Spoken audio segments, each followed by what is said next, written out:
Hello and welcome दोस्तों, study roof में आपका स्वागत है। और आज ये हमारा इस सीरीज में मॉक टेस्ट है 4।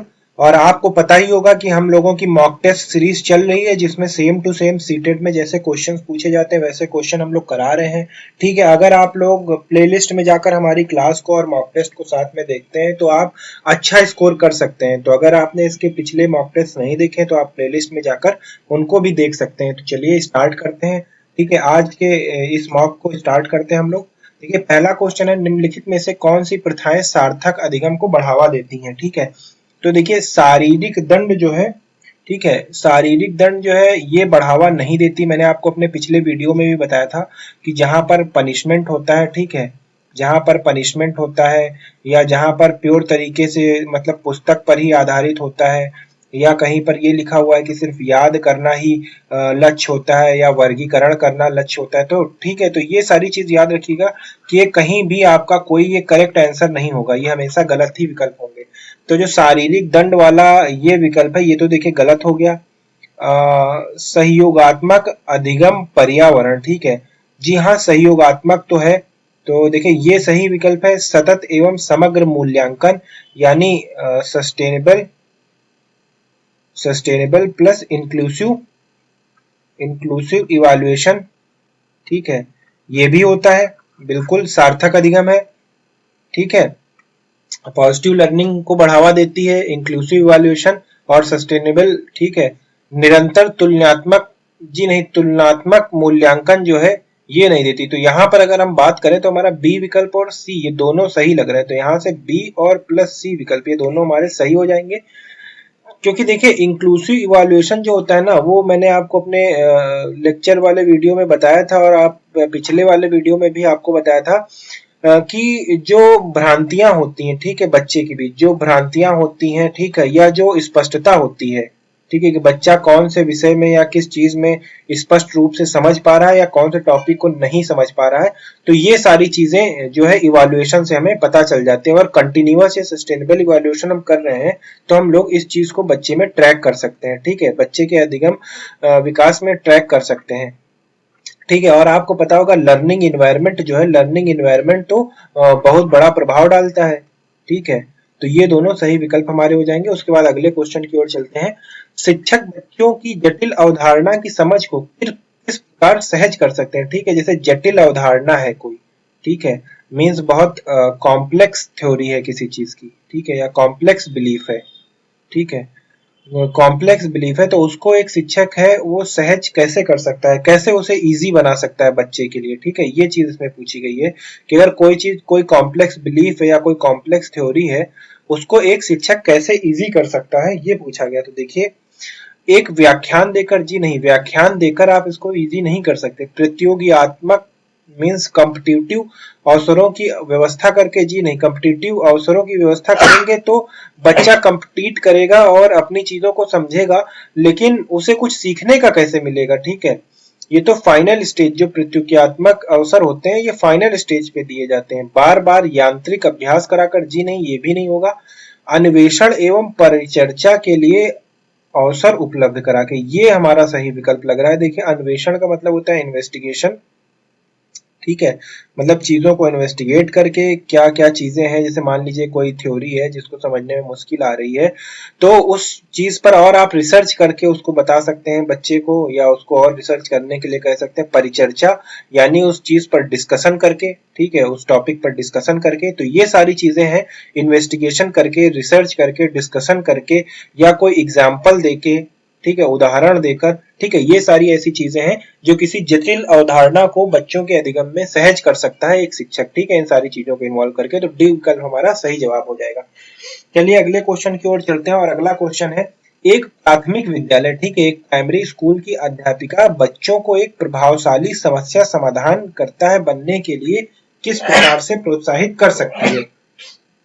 ठीक है, तो इसमें देख लीजिए, प्रत्येक छोटे कार्य के लिए भौतिक पुरस्कार देकर, जी नहीं, मैंने आपको भी पिछले वीडियो में बताया है कि पुरस्कार देकर, ठीक है, पुरस्कार देकर या दंड देकर आप क्या करते हैं कि जो बच्चे की जिज्ञासा है उसको खत्म कर देते हैं। ठीक है, जिज्ञासा को खत्म कर देते हैं और स्वयं रुचि को खत्म कर देते हैं, मतलब अगर वो इंटरेस्ट लेता है तो उसको भी खत्म कर देते हैं। तो इन दोनों का ह्रास हो जाता है अगर आप पुरस्कार और दंड बार बार दे रहे हैं, ठीक है।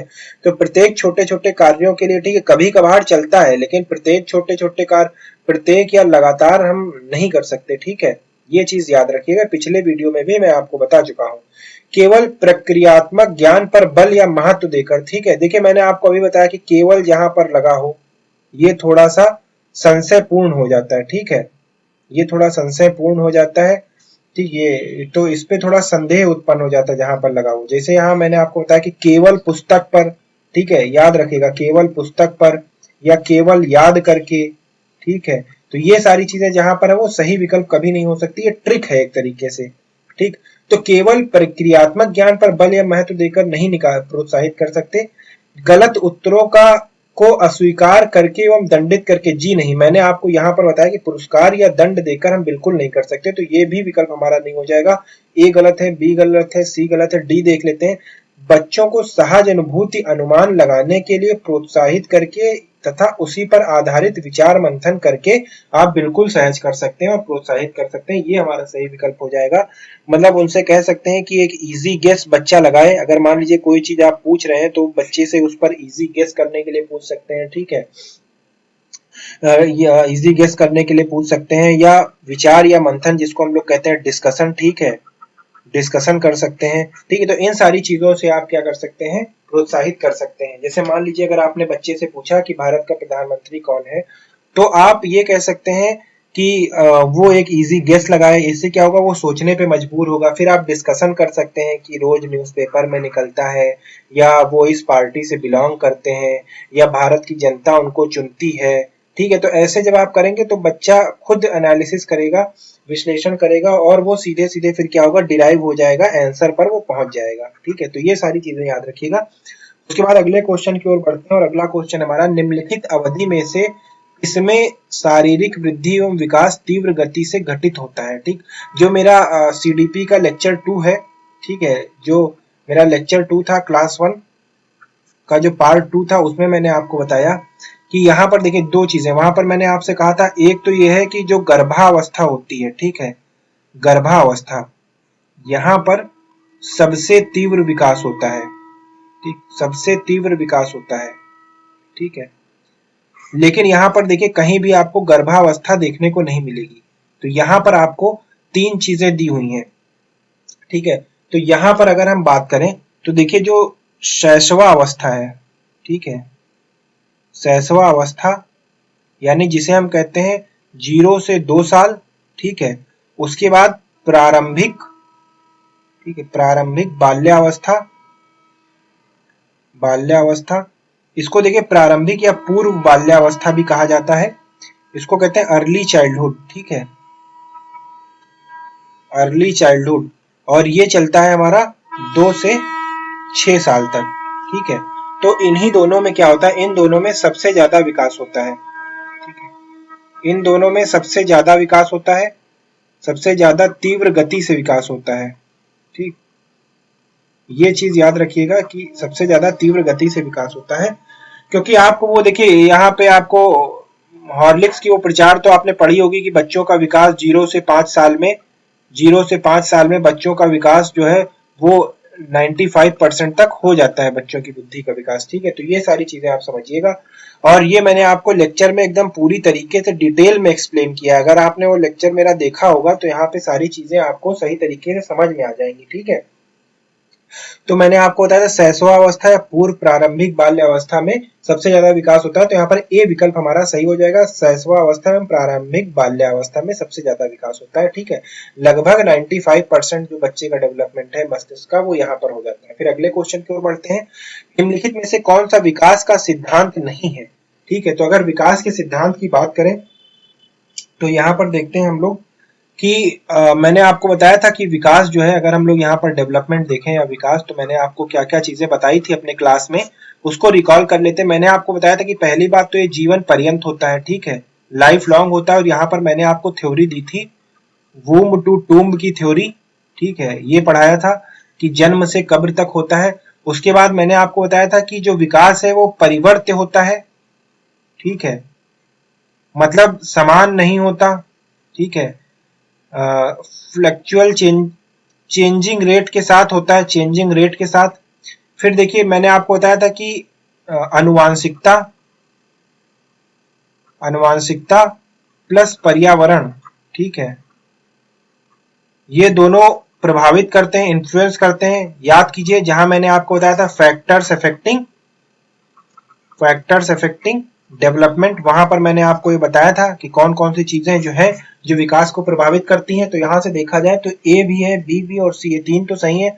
विकास सार्वभौमिक है तथा सांस्कृतिक संदर्भ इसे प्रभावित नहीं कर सकते। जी नहीं, बिल्कुल करते हैं, सांस्कृतिक संदर्भ इसको प्रभावित करते हैं, ठीक है। जिसको कल्चरल डेवलपमेंट होता है वो सांस्कृतिक चीजों से ही जो है आता है हमारे, तो बिल्कुल ये भी डेवलपमेंट को प्रभावित कर, तो ये इसे प्रभावित नहीं करता यहाँ पर है, और ये गलत हो जाएगा, करते हैं। तो यहाँ से हमारा डी विकल्प सही हो जाएगा, ठीक है। मैंने आपको याद होगा कि ये भी बताया था कि जो विकास होता है, ठीक है, वहां पर मैंने आपको एक, जब मैं आपको सिद्धांत पढ़ा रहा था, विकास के सिद्धांत, ठीक है, जब मैंने आपको क्लास में विकास के सिद्धांत पढ़ाए थे, कुल 11 सिद्धांत मैंने आपको विकास के बताए थे, ठीक है, ये 11 सिद्धांत में, तो मैंने वहां पर आपको बताया था कि एक सिद्धांत ये था कि विकास जो है वो क्या होता है, वो अनुवांशिकता जो होती है, अनुवांशिकता और पर्यावरण का गुणनफल होता है, ठीक है। ये मैंने वहां पर आपको बताया था, तो ये भी चीज याद रखिएगा, development equal to H into E. ये मैंने वहां आपको बताया था कि development equal to heredity into environment होता है। फिर अगले क्वेश्चन की ओर बढ़ते हैं, व्यक्तिगत विभिन्नताओं का प्राथमिक कारण क्या है, ठीक है। ये कहा गया है कि जो हमारा इंडिविजुअल डिफरेंस है, ये सब मैं क्लास में आपको करवा चुका हूं, अगर आपने क्लास नहीं देखी तो आप जाकर देख सकते हैं। इंडिविजुअल डिफरेंस जो है, ठीक है, ये कहा गया है इंडिविजुअल डिफरेंस का प्राथमिक कारण क्या है।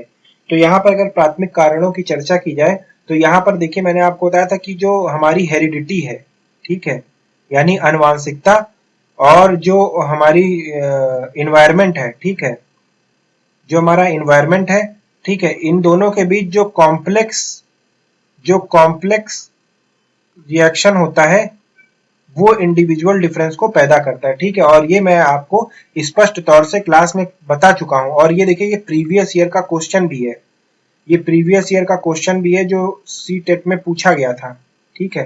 तो ये सारी चीजें देखिएगा, एक्चुअली वहां पर मैंने आपको बताया था कि जो हेरिडिटी होती है, आनुवांशिकता होती है, ये तो फिक्स होती है, ठीक है। और यहाँ से हमें बहुत सारी चीजें मिलती हैं, जैसे हमारा शेप मिलता है, हमको साइज मिलता है, ठीक है, और कुछ फिजिकल अपीयरेंस मिलता है, ये सारी चीजें हमें मिलती हैं।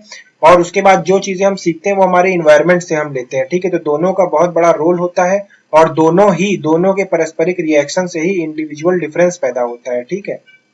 इंडिविजुअल डिफरेंस पैदा हो, तो वहां पर मैंने आपको बताया था कि मान लीजिए एक पिता है और उसके 2 बच्चे हैं, ठीक है।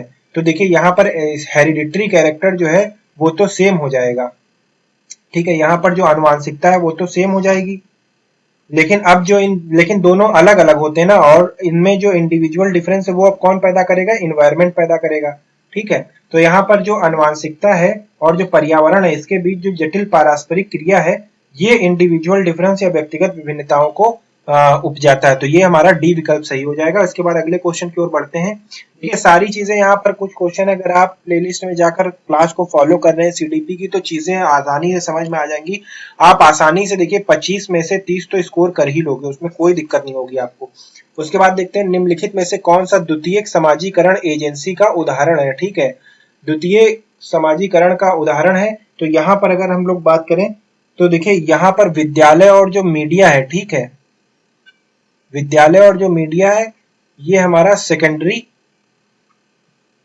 सोशल एजेंसी है, ठीक है, विद्यालय और मीडिया, इस चीज को याद कर लीजिएगा। फिर अगले क्वेश्चन की ओर बढ़ते हैं।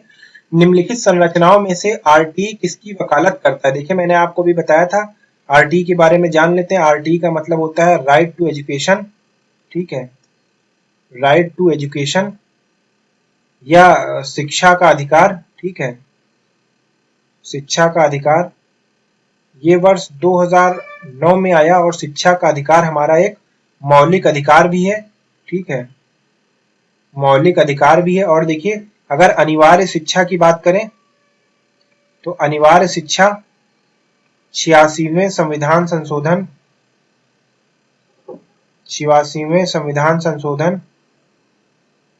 2003 के द्वारा जोड़ा गया। और ये देखिए इंक्लूसिव एजुकेशन की बात करता है, ठीक है, इंक्लूसिव एजुकेशन की बात करता है। ये मैं आपको कई बार बता चुका हूँ, बार बार बता चुका हूँ, तो इसको एकदम कहीं भी गलत करके मत आइएगा कि inclusive education plus inclusive development, ठीक है, इंक्लूसिव डेवलपमेंट ये मोटिव होना चाहिए, ठीक है, ये मोटिव होना चाहिए और ये मोटिव लेके ही गवर्नमेंट ऑफ इंडिया चलती। तो यहाँ पर क्या है, समावेशी शिक्षा हमारा आंसर हो जाएगा। पृथक्करण तो बिल्कुल नहीं होगा, हमें बिल्कुल अलग करना ही नहीं। मुख्य धारा शिक्षा, मेन स्ट्रीमिंग एजुकेशन ये भी नहीं, एकीकृत भी नहीं है, ठीक है, इंटीग्रेटेड डेवलपमेंट नहीं, हमारा इंक्लूसिव एजुकेशन है, ये चीज याद रखिएगा, ठीक है, ये मोस्ट इंपॉर्टेंट है और ये भी प्रीवियस ईयर सीटीटी में पूछा गया है, ठीक है। चलिए अगले क्वेश्चन की ओर बढ़ते हैं। अगला क्वेश्चन है, यह विचारधारा कि सभी बच्चों को एक नियमित विद्यालय व्यवस्था में सम्मान शिक्षा प्राप्त करने का अधिकार हो। तो ये देखिए क्या हो जाएगा, मैंने आपको फिर बताया इंक्लूसिव एजुकेशन, ठीक है। इंक्लूसिव एजुकेशन का मतलब होता क्या है, ठीक है, एक बार ये भी समझ लेते हैं कि इंक्लूसिव एजुकेशन का मतलब क्या होता है। इसमें होता है कि एससी हो गया, एसटी हो गया, ओबीसी हो गए, ठीक है, पीडब्ल्यूडी हो गए, या एक तरीके से आप कर सकते हैं कि डिप्राइव्ड सेक्शन ऑफ सोसाइटी जो है, ठीक है, डिप्राइव्ड सेक्शन ऑफ सोसाइटी जो है, of society plus general section of society, ठीक है, दोनों को मिलाकर और मुख्य धारा में लाना है, ठीक है। तो दोनों को मिलाना है यानी इंक्लूसिव, साथ में लेके हुए चलते हुए, ठीक है, समावेश करते हुए इन दोनों को, जो डिप्राइव्ड सेक्शन है या जो ऐसे सेक्शन जो अभी तक समाहित नहीं हो पाए हैं शिक्षा की मुख्य धारा में, ठीक है, जो मेन स्ट्रीमिंग एजुकेशन है, शिक्षा की मुख्य धारा में जो समावेशित नहीं हो पाए हैं, उन सभी को समावेशित करके और शिक्षा को आगे बढ़ाना। तो ये इसका लक्ष्य है, ये मतलब होता है इंक्लूसिव एजुकेशन का। तो यहाँ पे डी विकल्प हमारा सही हो जाएगा। फिर अगले क्वेश्चन की ओर बढ़ते हैं, एक शिक्षक को क्या चाहिए, तो ये भी देख लेते हैं भाई, एक शिक्षक को क्या चाहिए। जी नहीं, सैलरी तो चाहिए ही होती है, वो तो अलग की बात है, ठीक है। उसके बाद देखते हैं, यह विशेष संस्कृतीय समुदाय बच्चों को बढ़ावा दे। जी नहीं, विशेष या पृथकीकरण, ठीक है, ये पृथक्करण तो बिल्कुल नहीं चलेगा। या वह विद्यार्थियों के बीच संस्कृत विभिन्नताओं तथा विविधताओं की अनदेखी करे, बिल्कुल नहीं अनदेखी करनी है। यह संप्रेषित करे कि वह कक्षा कक्ष में संस्कृतियों का सम्मान करता है एवं महत्व देता है, ये सही हो जाएगा, ये हो जाएगा संस्कृत, ठीक है,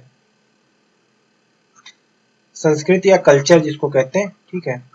तो सी विकल्प हमारा यहाँ से सही हो जाएगा कि वह इस मैसेज को फॉरवर्ड करे अपनी कक्षा में, अपनी क्लासेस में, कि वो सारी चीजों का सम्मान करता है एवं उसको इंपॉर्टेंस देता है।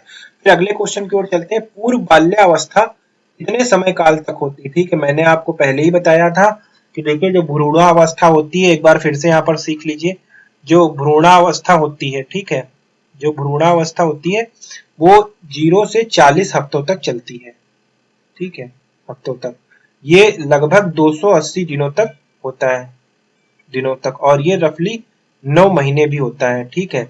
इसके बाद क्या होता है, इसके बाद होता है आपका जन्म, ठीक। उसके बाद देखिए 0 से 2 साल तक क्या होता है, ये होता है शैशवावस्था, ठीक है, शैशवावस्था, ये जिसको इन्फेंट भी कहते हैं, ठीक, 2 साल तक।